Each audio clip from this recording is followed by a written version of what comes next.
Hi, I hope you guys are doing well this evening. It's been such a beautiful day out. I thought I would change the venue and set up the hammock and come outside and share with you from out here. I've been doing some reading and studying for the day, through the day out here under a canopy of trees. I hope that you guys are doing well. I have a word for you that I hope will encourage you and uplift your faith this evening. It's we have a lot of things that are on a lot of folks' mind, a lot of concern, a lot of stress, a lot of fear, and rightly so. There's the threat of this, the virus itself, and then there's the real consequences of some of the shelter-in-place strategy in order to prevent the virus. I've talked with folks who've lost their jobs and folks who are very concerned about losing their jobs. I've talked with folks who are facing some real health challenges and mental challenges as they go through this season of shelter in place. And so there are a lot of concerns and there are a lot of fear, and a lot of it's real. But I want to share with you something about prayer. I've been talking about spiritual habits, and one of the most powerful habits that you and I can build in our life is the habit of prayer. Prayer is what connects us with what is greater and what is far beyond where we are. Now, human beings, we're pretty amazing creatures, and there are folks who have tremendous abilities and talents and gifts. But then along comes a pandemic, and a lot of that talent is stopped right in its tracks. Prayer is what connects us with a supernatural God who is not limited as we are, who is able to do anything. Where things are impossible with man, nothing is impossible with God. And so as part of our spiritual development, as part of our habit, spiritual habit, you and I need to learn how to pray. And this evening, instead of giving you some bullet points about the importance of prayer, I thought I would just share a simple story out of the Old Testament about the power of prayer. This takes place in Exodus chapter 17. And in Exodus chapter 17, you see the people of God, they come to this place called Rephidim. Now, before this time, Israel had been in captivity in Egypt. They were slaves. And God supernaturally delivered Israel out of Egypt. And now they are on their way to this land that God had promised them, what we call the Promised Land. And while they're on their way, they stop at this place called Rephidim. Now, Rephidim means sustain, or it means something like calm. It's an odd place name because the people of God, Israel, they had nothing but trouble from the time they got there. The first thing that they face is a water shortage, and they quarrel and complain, and they have strife and discord over this. And on top of that, while they're there, they are attacked by the Amalekites. Now, the Amalekites were a wandering group of people who are descendants of Esau. Esau is, of course, Isaac's son, so they share a common ancestor in Isaac, and yet the Amalekites were enemies of Israel. And if you read over in Deuteronomy, you see that the Amalekites would attack Israel from behind, that those who were a little bit separated and further back, that those are the ones that they would jump on.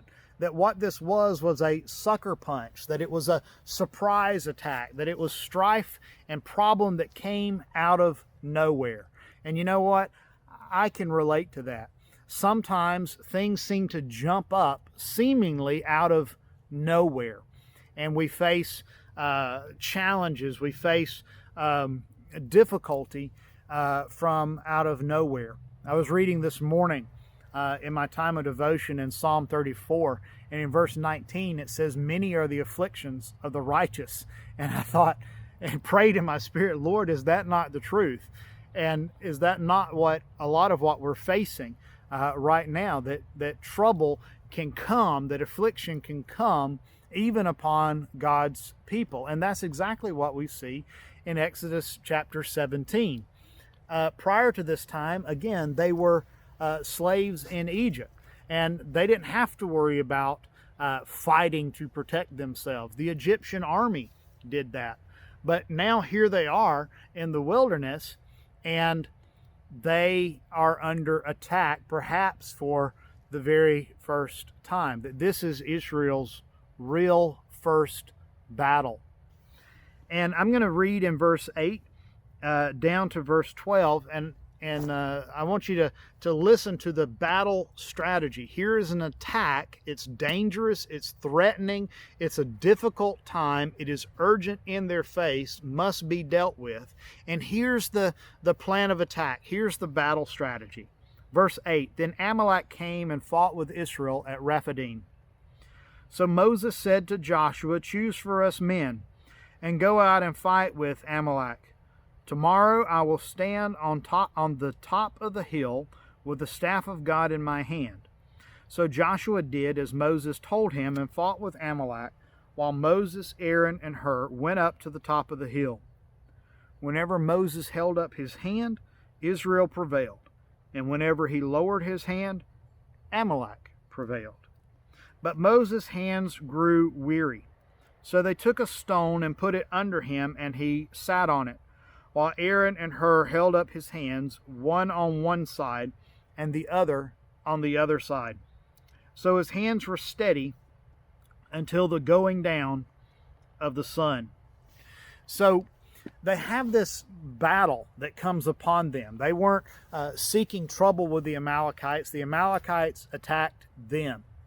And in the strategy of what they were going to do in this battle, it's a two-part strategy. The first part is Joshua would take the fighting men and go out and fight the Amalekites with the sword. And the second part was Moses, along with Aaron and Hur, would go up and stand on a hill. Now that seems weird to you and I. Why would they go and stand on a hill?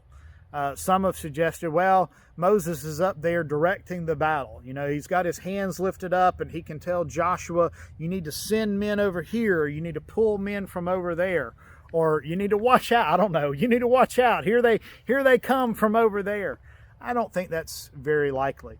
If you look at this idea of lifting of the hands as a concept through the Old Testament, the most likely explanation is that Moses, Aaron, and Hur are going up on the mountain going up on the hill in order to pray. And what's really fascinating to me about this passage, they're in this battle, and most of the battle description is not what is happening in the valley where Joshua is fighting with the sword, where what we think of as the actual battle is going on. But most of the battle, most of the description is of what's taking place up on that hill. And that says something, I think, very powerful to you and to me about prayer as our strategy in life, prayer as a habit in our life. There's a lot of things that can come and punch us from out of nowhere, but prayer always has to be a part of the plan. Prayer always has to be a part of the battle. In fact, we need to focus on the prayer component of the battle more sometimes than the actual fighting with the swords, the actual work of the issue. And that's what this passage does. The focus is on prayer. And when prayer seems to be going well, i.e. when Moses' hands are lifted up, the Bible tells us that Israel prevailed in battle. But when his hands lowered, that is when the prayer began to be weak, when he got tired, and prayer is hard work. It's exhausting work. It's tiring. When Moses began to give out, I think about the disciples of Jesus, when Jesus in the Garden of Gethsemane, when he invited the disciples to pray with him, he comes back and he finds them asleep. Why? Because prayer is hard work. When Moses' hands began to lower, the Amalekites prevailed in battle against Israel. But a part of the strategy, a main part of the strategy, is prayer. Moses is up there praying, and he's brought people along with him. And when the prayer begins to get weak, Aaron and Hur notice this, And so they come alongside Moses, one on one side and one on the other. And what they do is they aid him in the work of prayer. They uphold his hands. They put a rock in underneath him so that he can sit down. And you know, we need to be grateful for the Aaron and Hurs that God has placed in our lives. I met last night with a group of leaders here at the church, and I met the night before with some leaders here at the church, just strategizing, just praying about what it is that we need to do in order to continue to serve you and continue to serve this community. And let me tell you, I'm grateful for Aaron's and Hurs who stand alongside. Cherish these folks. Moses has one on one side and one on the other, and they sustain him. They pray along with him and sustain his prayer effort. And what's the outcome of this? Well, we're not told anything about what's going on down in the valley. We know that Joshua and some men are down there fighting, but we're not told anything about them. We're told about what happens on the mountain. Well, you get down in verse 13, and we see, and Joshua overwhelmed Amalek and his people with the sword. That the conclusion of the battle in the valley was won by what was taking place up on the hill.